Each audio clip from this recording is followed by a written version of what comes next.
Ladies and gentlemen, welcome to the Bullpen.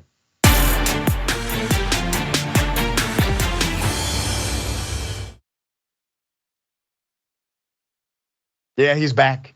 We got Josiah Lippincott, Marine Corps veteran, American Greatness columnist, and PhD student at Hillsdale College. We're going to chop it up about social media platforms and censorship. All right, Josiah, good to have you back on the show. How are you? Awesome to be here. It's just great to be back. Good stuff, man. All right, I don't want to presume what you know or believe about it. I did check. Currently, it looks like you're suspended from Twitter at the moment. So I'm sure you got strong feelings about this. So give us your sentiment and I'll respond. Yeah, so my take on social media censorship is that these big tech corporations are out of control. They are essentially have become arms of the political establishment. The fact that they are so-called private companies is not relevant. They're simply so large and the service they provide is so important to the exercise of free speech that they should not have an unlimited power over what people get to say on their platforms.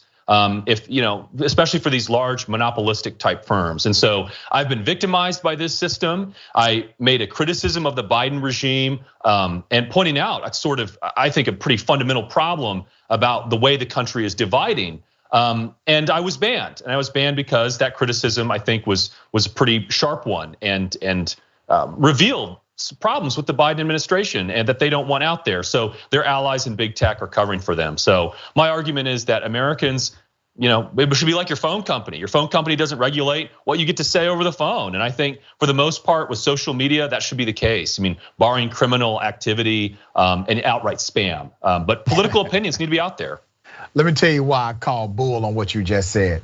There was a recent study done and published about a week and a half ago that showed that roughly 40% of the political narrative that's on social media is actually anti-Joe Biden, okay? Or anti-administration, anti-White House, right?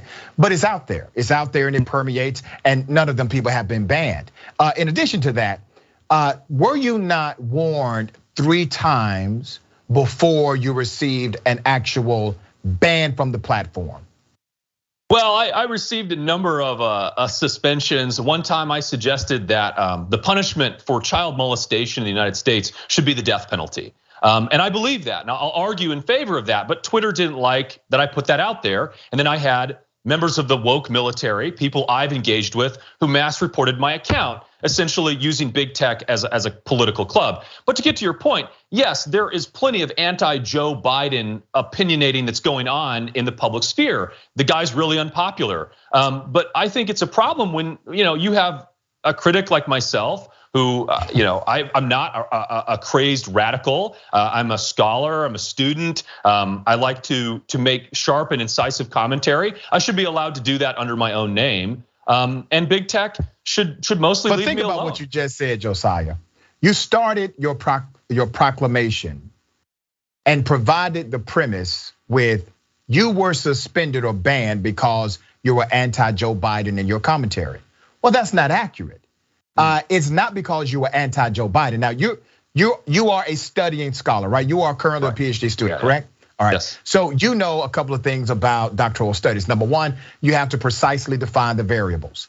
So let's precisely define the variables. First variable is what was the content. Second variable, was there a continuation or warning system before that particular post got you suspended? And then the next variable is obviously the variable of the public community, because you stated in your assessment of it, people actually reported you, which is part of the algorithm process of social media. And by the way, when you say that this is somehow unlawful, unconstitutional, or maybe not you in particular, but that's what the Trump lawsuit says, that's what other conservatives are saying. Every single one of you literally signed an agreement that says this is a private company. We can regulate obscene behavior. And if we find that you do something out of the lines of our accepted values, we can kick you off the platform. They actually don't, by law, have to give you warning. They do so by courtesy. And then let me go to Rule 230. I'm sure you are familiar with Rule 230, right? So Rule 230 basically says that these platforms cannot be held responsible in most cases. There are exceptions, but in most cases, they cannot be held responsible for the content that's published. In other words, they are not the publishers of the content. So if the content that's published by you or someone else, maybe it's defaming, maybe it creates a criminal element, right? They're not responsible as long as they make good faith efforts to regulate the conduct. Yeah, let me, if I could respond to that real quick. I mean, the argument that I would make is that, sure, I signed this contract, but really, what is the balance of power between a multi-billion-dollar international corporation now you're and getting one into guy? The legalese, brother. Yeah, but the point I'm making the is that balance of power. We'll talk about that. That's right. So the balance of power favors these massive tech conglomerates that have, I think, too much power over free speech. And so the argument I would make is that you should mostly allow people access to the public square. No corporation should be able to just own large swaths of the public square, and monopolize it. That goes against the spirit of liberty, which is to say, if I'm being restrained by the government, it wouldn't be right. But you can't then say, Twitter basically acts like an arm of the government. And if they were engaged in racial discrimination, I think, and let's say the White House was extremely racist and wanted to ban a member of an ethnic minority from free speech, and a so-called private company worked to ban that member of that group, I think a lot of people would understand. Look, at that point, you're not a private company. You're acting like an arm of the regime, and that's what's happening with the Biden administration. You believe that censorship should happen on some level with all media platforms, correct? Yeah. Okay, and what level is that? Well, I'd say things like child pornography. That's the kind of thing. It's a very clear example of something that should be censored, but that has a legal component, right? The government should crack down on that kind of speech. Outside of a legal component, so I understand that, I get it. But outside of a legal component, do you think that all content should be unregulated if it does not actually violate an existing law? Yeah. So if somebody wants to get on social media and call me the N-word, they should not be regulated. I should have to still engage on that same platform, or children should be able to see that there's extreme racism on the social media platform. Racism is not against the law, by the way. So you're telling me that should be allowable on the platform? Well, I'm gonna make an argument that we live in a world where some people believe and say mean things. And I would rather live in a world where people can say mean things, and then you can argue about that in the public sphere, than a world in which unaccountable, unelected, massive tech corporations get to regulate what people can say. Ultimately, I would say that content that should definitely be illegal is one that would defame your character. If someone were to lie about you to destroy your reputation, I think we should have good libel laws in this country. But people calling each other's names, I was out about town today, and I saw some people calling each other, vicious. It wasn't racial epithets, but it was mean language, and that's just part of the world we live in. Let me tell you what I think you're conflating, Josiah. I think you're conflating your right to say something with your right to say something on a particular platform. I think you're conflating those two, and I want to be extremely authentic in how I present this to you, right? Your right to speech is not absolute in America at all, because there's a way you can use your speech that is in fact criminal, and private corporations can obviously modulate what they accept and your speech in the process of that, because that's how it works. The Constitution only provides that the government cannot really make a law to abridge your freedom of speech. But even with that, the Constitution is clear. If you use your freedom of speech and you use it in an irresponsible way, yell fire in a crowded building, there's no fire, people get harmed, well, you can be charged with a crime. With every right comes a common sense responsibility. So let me take you back to some common sense about this argument. Sure. You referenced the public square, okay? And I've heard legal scholars make this argument about basically Twitter and Facebook and other social media platforms are like the public square. And in some areas it does connect. However, here's the reality of the public square. The public square was not privately owned. The public square was owned by the public. That's what made it the public square. and it allowed for individuals to hold shop, to provide conversation, context, content. Social media is not the public square. I don't give a damn how many people use it. It is not owned by the government. If it was owned by the government, you could make that argument, dear brother, and that argument would actually hold significant weight. Yeah. The other part, let me respond to one other part. You talked about the balance of power. Right. The balance of power is a legal contractual term that talks to boilerplate terms in a contractual agreement when a person who is in need of a job, you have to show need and desperation. They're in need of a job. There's an unequal bargaining opportunity here, and one company takes advantage of the small guy. Well, that's not applicable to a user agreement when you don't have to use the agreement.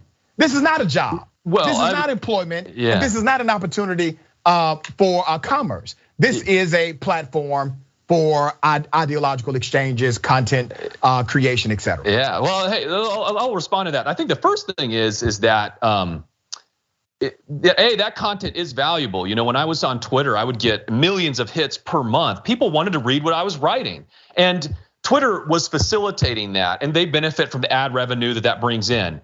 But the deeper point there is that you can't have the public square is where the public is able to meet, and that's I think the easiest definition. So are we saying now that but that's not what the public square was? We have conveniently left out the fact that the public square was owned by the public when we have these arguments. But are you now saying that Twitter is in fact the public square? Because that means you should be lobbying for Twitter to become the government, something that you seem to be against. Well, I think what is happening now is that the regime, i.e. the Biden administration, owns Twitter. They essentially own it ideologically. Okay. But the people, the average ordinary American, does not have control over this public square. And I think they should, because these social networks benefit from that network. Now tell me, how would that work? When you say, okay, the public should have control over it. Tell me what that looks like. Yeah, I think the best model is like phone companies. The phone company makes money by selling you a phone, running all these wires. You buy a service, they provide it, but they do not then have power over what the individual user gets to say, or should not have power. But they do over have power. People's conversations. Yes, they do. They do have power. They listen. Look, if a corporation can listen into your phone calls and record them, that's illegal in a lot of states. No, that's not my point. The point is that private phone companies, they do have the power to dismiss a customer if they find that a customer is using their cell phone or using their carrier to harass someone. They can suspend that coverage and cite why they suspended it. They have that authority. They don't use it all the time, obviously, but they do have the authority to do so because they are a private company. You're literally making my point with your argument. Well, I would say the argument that I'm trying to make is that you're going to have some restrictions, like on spam on social media, for instance.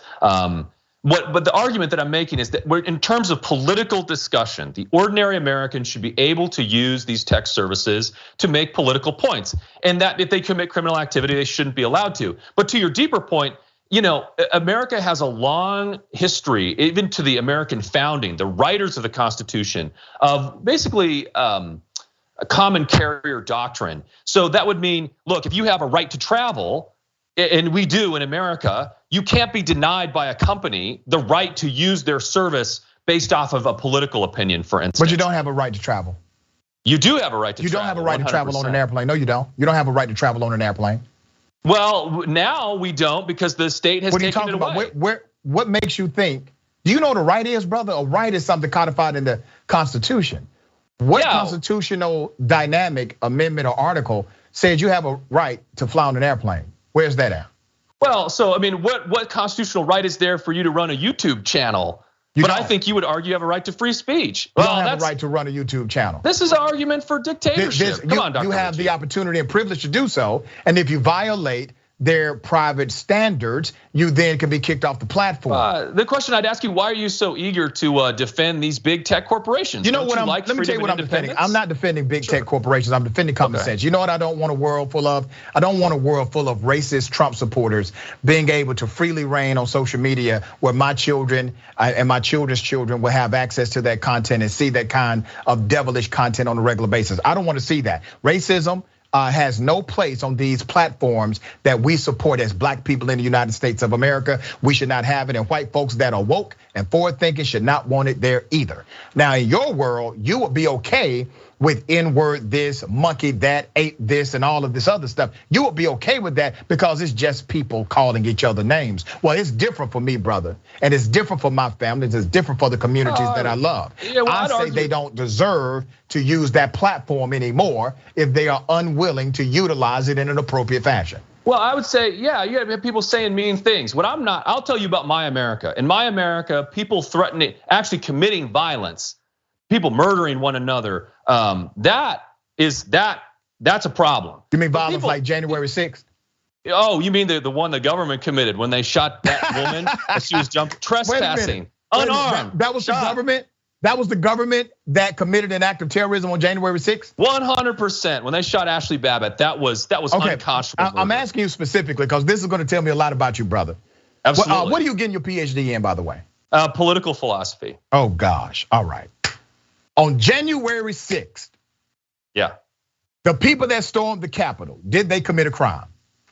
I mean, I think some people might have, they were parading around. You got some boomers out there throwing some envelopes. I mean, yeah, that's not good, but it's the people's house. You got to let people protest. Why'd they shut down the Capitol for all those months? We should have protests in this country. People got to behave themselves. I do find it interesting. So in your world, you are okay with people breaking windows, threatening to hang the vice president of the United States, looking for elected leaders to kidnap them, looking for opportunities to hold illegal tribunals against politicians, criminal trespass. You're okay with that? That's okay with you? Wait a minute, brother. Hold on, Josiah. Okay, keep going. You're okay with that, but you're not okay with Twitter saying, hey, you know what? You can't use racism. You can't use bigotry. You can't engage in this kind of behavior on social media. You're not okay with that, but you're okay with people terrorizing the United States Capitol. I'm okay with people protesting and saying that was not a protest. I'm okay with people saying mean things. I mean, I think the people who broke windows, and I think there's a strong argument. What I've seen on that is a lot of those people thought they were protesting. They were let into the building. Police officers let them in. That shaman guy with the weird headgear. What about the police officers running away and getting physically attacked by these terrorist attackers? What about those police officers who were physically attacked? And it was well over 100. I think there were people who committed. They were committed fighting and committing violence. Committed what? I'd say they're committing. There are people who did things they shouldn't have been doing, and those could have been crimes. But treating this like a terror attack were they crimes? Is ridiculous. I mean, yeah, if you can beat up on someone. All right, so they were crimes. At least you had the cops. You had the cops throwing smoke grenades, antagonizing the crowd. You gotta let people protest. They should have shot people, and they did not.